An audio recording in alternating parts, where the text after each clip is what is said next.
Et si je te disais que tu as du mal à structurer tes projets et créativité à cause d'une seule raison, qui est le problème d'identité? Oui, tu m'as bien entendu. Tu as du mal avec ces projets parce que tu n'étais jamais vu spirituellement dans la peau de la personne qui accomplit ses rêves.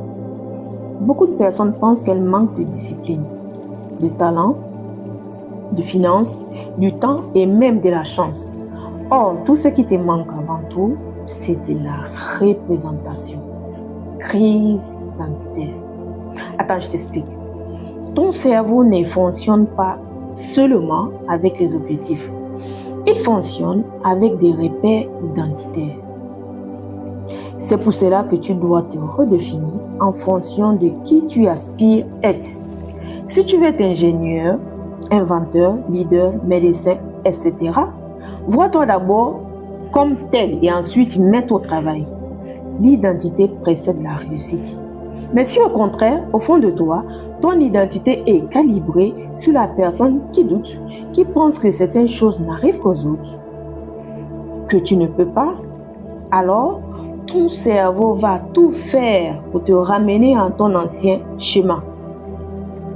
Pas parce que tu es faible, non, mais parce que ton cerveau recherche avant tout la cohérence.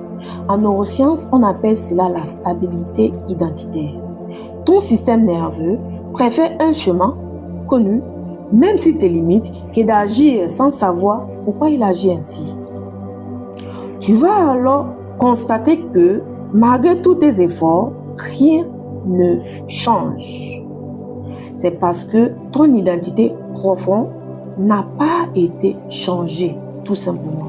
Et tant que ton identité ne change pas, rien ne change. Donc, change la perception que tu as de toi-même et reprogramme ton identité. C'est seulement à cet instant précis que ton système nerveux peut casser tes anciens schémas inconscients. Pour faire bref, RIP le vieux toi.